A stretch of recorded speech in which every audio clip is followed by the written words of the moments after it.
पारस रूपी जीव है, लोह रूप संसार। पारस ते पारस भया परख भया टकसार। जीव पारस रूप है, संसार लोह रूप है। पारस से पारस होता है और परख टकसार में होता है, अथवा परख ही टकसार है, परख भया टकसार। पारस एक काल्पनिक पत्थर है। कवियों और विद्वानों ने अपनी बातों को समझाने के लिए पारस पत्थर, सर्पमणि, कल्पवृक्ष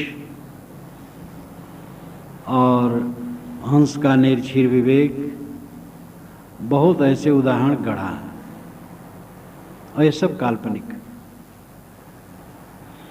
लेकिन बातों को समझाने के लिए उदाहरण की आवश्यकता होती है। ये काल्पनिक पत्थर, बचपन में मैं सुनता था कि नेपाल में पारस पत्थर है, और जहाँ प्रसिद्ध शिव मंदिर है उसमें जो शिवलिंगी है वही पारस पत्थर है।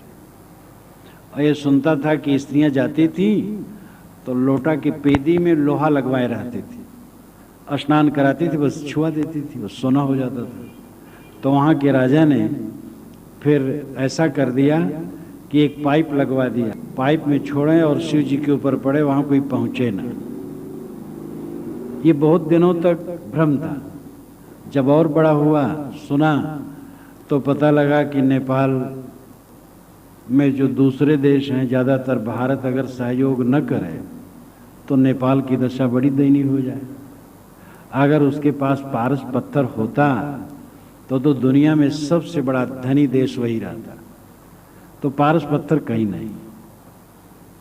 लेकिन मान लो, कहा जाता, पढ़ाई में कहा जाता है, विज्ञान भी पढ़ाया, उसमें भी कहा जाता मान लो पारस पत्थर है और उसमें लोहा छू गया तो सोना हो गया, लेकिन वो पारस नहीं हुआ, सोना मात्र। जीव से शरीर छू गया तो शरीर चैतन्य हो गया, लेकिन शरीर चैतन्य नहीं।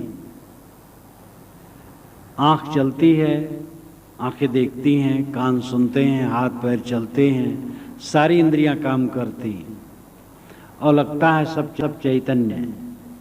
लेकिन जब जीव निकल जाता है सब बेकार हो जाता है। इसलिए जीव के नाते इसमें चेतना आती है, न कि ये चेतना है। जड़ पदार्थों में कहीं चेतना नहीं, और जड़ पदार्थों के संयोग में भी चेतना संभव नहीं। कारण गुण पूर्वक कार्य गुणों दृष्ट। वैशेषिक दर्शनकार ने कहा है, कारण गुण पूर्वक कार्य में गुण देखे जाते हैं। कारण में जो गुण, कार्य में वही गुण होगा। वैशेषिक दर्शनकार कणाद जी कोई भावुक भक्त नहीं थे। उन्होंने तो शास्त्र प्रमाण ही नहीं माना। प्रत्यक्ष प्रमाण और अनुमान प्रमाण केवल दो प्रमाण माना। शास्त्र प्रमाण न मानने की वजह से आदि शंकराचार्य ने उनको अर्धवैनाशिक कहा। अर्धवैनाशिक यानी आधा बौद्ध, वैनाशिक शून्यवादी। लेकिन इस प्रकार कणाद ऋषि नहीं थे जैसा शंकराचार्य ने कह दिया है। कणाद ऋषि बहुत चिंतक पुरुष थे। ये गर्व का विषय है कि आज से 2500 वर्ष पूर्व का चिंतन बड़ा मार्मिक था। चाहे शास्त्रों को उठाइए, चाहे उपनिषदों को उठाइए, बड़ा मार्मिक चिंतन। और ईसा के बाद इतना प्रघटन हुआ, इतना उल जुलूल बकवास फैला कि हद है। कणाद ऋषि कहते हैं, कारण गुण पूर्व का कार्य गुणों दृष्टा। कारण के गुण पूर्वक कार्य में गुण होते हैं। कारण में जो गुण न होगा कार्य में नहीं आएगा। वैज्ञानिक भी मानते हैं कि मूल द्रव्यों में, मूल जड़ द्रव्यों में चेतना नहीं। जब मूल जड़ द्रव्यों में चेतना नहीं है तो चेतना कैसे आ जाएगी? जड़ द्रव्यों के संयोग से। दुनिया में 3 मत प्रायः हैं, जड़ाद्वैतवाद, चेतनाद्वैतवाद और विवेकवाद। जड़ाद्वैतवाद कहता है कि जड़ का ही गुणात्मक परिवर्तन चेतन है। चेतन कोई स्वतंत्र द्रव्य नहीं है, किंतु जड़ों के विकार से एक चेतना उत्पन्न हो जाती है। चेतनाद्वैत कहता है कि चेतन ही सच है, जड़ है ही नहीं।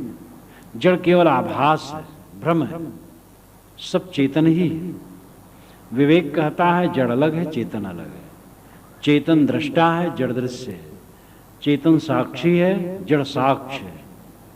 भोग्य और भोक्ता का भिन्नत्व जगत प्रसिद्ध है। दाल भात रोटी को पीढ़ा और लोटा नहीं खाते, और दाल भात को रोटी सब्जी भी नहीं खाते। भोग का भोक्ता भोक्ता होता है, भोक्ता चेतन होता है, भोग जड़ होता है। इसलिए जड़ और चेतन की भिन्नता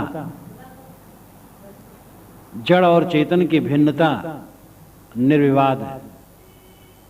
जड़ और चेतन की भिन्नता प्रत्यक्ष है। आप चैतन्य हैं, शरीर जड़ है। तो साहब कहते हैं कि पारस रूपी जीव है। मान लो पारस से लोहा छू गया तो सोना हो गया, लेकिन पारस नहीं। इसी प्रकार जीव के नाते शरीर चैतन्यवत भासता है, किंतु शरीर चैतन्य नहीं, शरीर जड़ है और चैतन्य इससे अलग है। पारस्ते पारस भया, पारस से पारस होता है ये गुरु के क्षेत्र में। गुरु शिष्य को शिष्य नहीं बनाता, गुरु बनाता है। कोई भी गुरु शिष्य को शिष्य नहीं बनाता है, शिष्य अपने तरफ से शिष्य बनता है, शिक्षा ग्रहण करता है, इसलिए वो शिष्य है। परंतु गुरु तो शिष्य को गुरु बनाता है, शुद्ध बनाता है, निर्मल बनाता है। जैसे वह है वैसे बनाता है।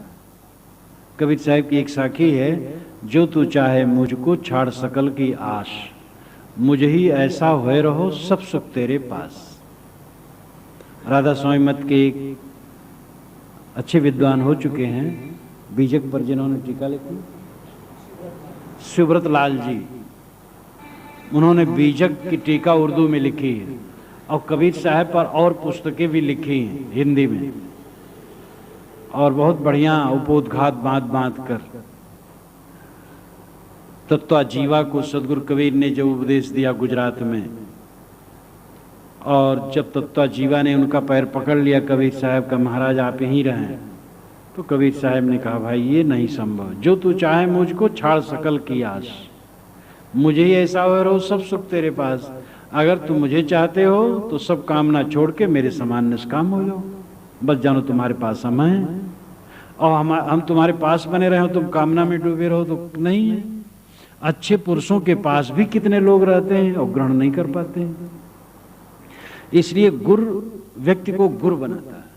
जो अपने आप को दे दे गुरु को, तो गुरु उसको गुरु बनाएगा, शुद्ध बनाएगा, शिष्य नहीं बनाता। शिष्य अपने तरफ से बना जाता है, अपने तरफ से विनय वंदना सत्कार सद्भाव गुरु के लिए करना शिष्य का काम है। लेकिन गुरु व्यक्ति को गुरु बनाता है। तो पारस्ते पारस भया, पारस से पारस यहां हो जाता है। गुरु व्यक्ति को गुरु बना देता है। परख भया टकसार, परख यानी परीक्षा, टकसार नाम जहां सिक्के ढलते हैं, सिक्के ढलते हैं उसको टकसाल कहते हैं। टकसाल प्रामाणिक जगह है, क्योंकि वहां पर एक कागज में मोहर मार दिया गया, वो 500 रुपये हो गया। अब कहीं कोई अलग मार दे तो नहीं मानेगा कोई, इसलिए टकसाल है, प्रामाणिक है, विश्वसनीयता है कि 500 रुपये का धन उस कागज से मिलेगा आपको, इसलिए प्रामाणिकता है। प्रामाणिकता कहाँ है? सत्संग में। साहब ने सत्संग को टकसाल कहा है। जहां निर्णय करे करावे, परखे परखावे सदा सत्संगत के बीच, ताको हमारी बंदगी किंचित रहे न कीच। सत्संग के बीच में रह के परखे और परखावे और कुछ भी कीचड़ न रहने दे, तो ये सत्संग टकसाल है। अथवा परख भया टकसाल, परख ही टकसाल है। परीक्षा प्रमाण 8 माने गए हैं भारतीय परंपरा में। प्रत्यक्ष मुख्य प्रमाण है, उसके पश्चात अनुमान है, उसके पश्चात शब्द है, फिर अर्थापत्ति एति, कई प्रमाण है, 8 प्रमाण है। लेकिन सभी प्रमाणों में परख की आवश्यकता है। प्रत्यक्ष जो एकदम उज्जवल प्रमाण है उसमें भी परख की आवश्यकता है। एक बार की बात है कि एक राजा का नौकर जो राजा साहब का बिस्तर बिछाया करता था, उसके मन में बराबर होता था कि ये बिस्तर पर सोने से कैसे लगता होगा। बढ़िया बिस्तर, राजा का बिस्तर रोज बिछावे, रोज मन में हो सोने से कैसे लगता होगा। बरसों सोचता रहा, सोचते सोचते एक दिन ढिठाई किया, आज लेटूंगा और थोड़ा सोऊंगा। राजा तो बहुत देर में आते, रानी देर में आती। मैं बिछाऊंगा, उसके 3 घंटे के बाद वो लोग आते हैं, तो मैं बिछा के थोड़ा लेट लूंगा, देख लूंगा, फिर उठ जाऊंगा। बिछाया और राजा का चद्दर लेकर के ठीक से लेटा कि पूरा आनंद लूं कैसे राजा लेटता है। राजा का चद्दर ओढ़ा और लेट गया। अब मेहनत का आदमी और इतनी बढ़िया सैया मिली, नींद आ गई। अब ऐसी नींद आई कि रानी आई तो देखी, कही कि राजा साहब आज तो इतना बदहोश पड़े हैं। वो उस बिस्तर पर एक तरफ वो लेट गई। अब 1 घंटे के बाद राजा आया। राजा देख करके तो एकदम सनक गया, एकदम महादुख। लौट गया दूसरे कक्ष में, मंत्री को बुलाया। उस समय रात तो बीत गई, एक कक्ष में वो रहा। सुबह मंत्री से कहा, मंत्री ने कहा हुजूर इसकी परख करनी चाहिए। अरे कि तुम कैसे आदमी हो? परख आंखों से देखा हूं, प्रत्यक्ष प्रमाण है कि हुजूर प्रत्यक्ष पर भी परख की जरूरत है। कभी कभी आंखें भी हमें धोखा देती। मंत्री बहुत गंभीर था। जांच पड़ताल होने के बाद ये हुआ, फिर रानी रात में नौकर जब जगा दो उसके तो होश पैदड़े हो गए, वो तो वहां से उठ के भागा और रानी सोती रही। जब समय आया रानी जगी तो उसने सोचा राजा पहले सोया, पहले चला गया, आज क्या मामला। फिर जब जांच परख की गई तो वास्तविकता का पता लगा कि नौकर भी निर्दोष है और रानी भी निर्दोष है। नौकर रानी को तो जाना क्योंकि उठा तो देखा कि रानी एक तरफ लेटी है, लेकिन मन में विकार नहीं था। और रानी तो जान ही नहीं पाई कि यहां कोई दूसरा सोया था। तो कई बार ऐसा होता है कि आंखों से जिसको हम देखते हैं वो भी सच नहीं रहता, जैसा हम देखते वैसा नहीं रहता। इसलिए परख सब पर प्रमाण है, परख यानी परीक्षा। इसीलिए अन्वीक्षिकी विद्या हमारे भारतवर्ष में बड़ी प्रौढ़ विद्या मानी जाती थी पहले।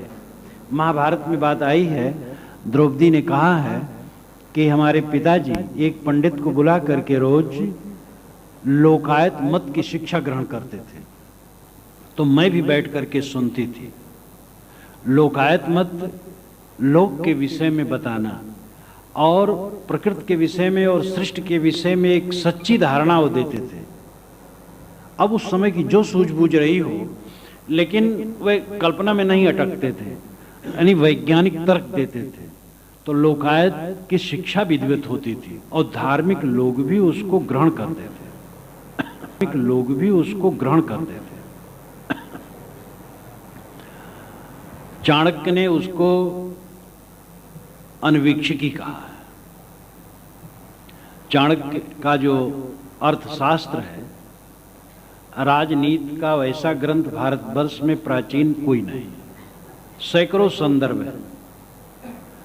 और उसमें शुरू में ही ग्रंथ के शुरू में कहा है अन्वीक्षिकी, त्रयी, वार्ता और दंड, ये 4 विद्याएं होती हैं।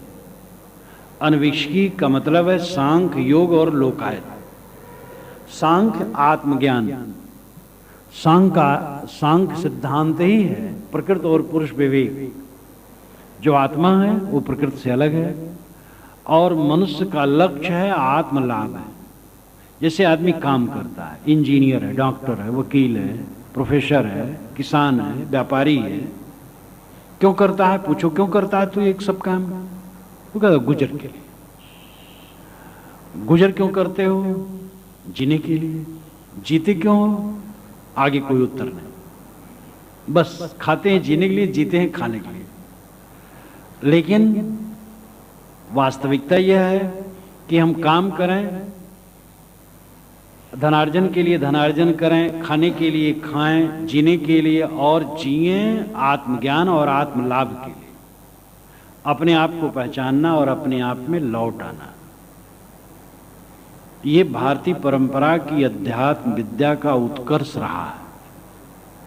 अन्वेषकी विद्या में इसीलिए सांख्य प्रथम नंबर है और उसके पश्चात योग है। योग उसका साधन है।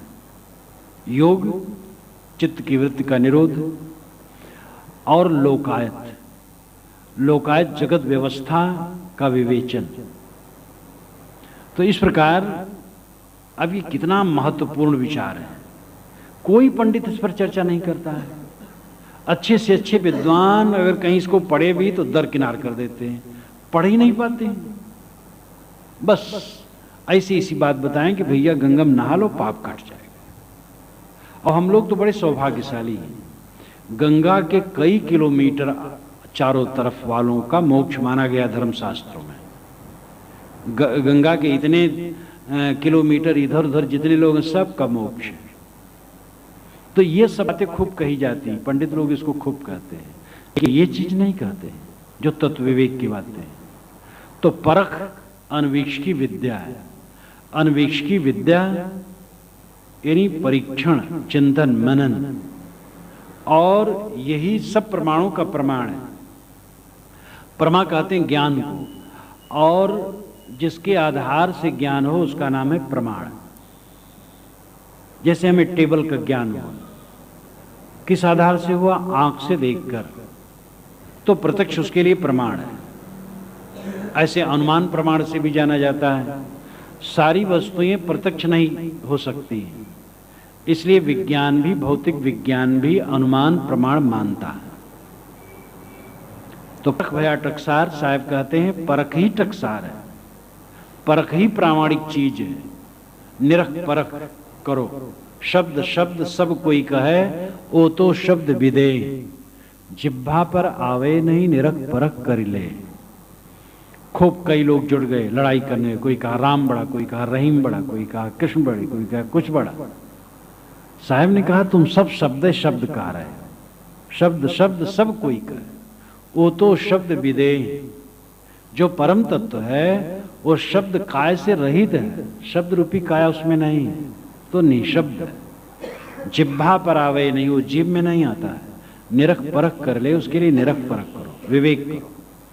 तो साहब कहते परख भया टकसार।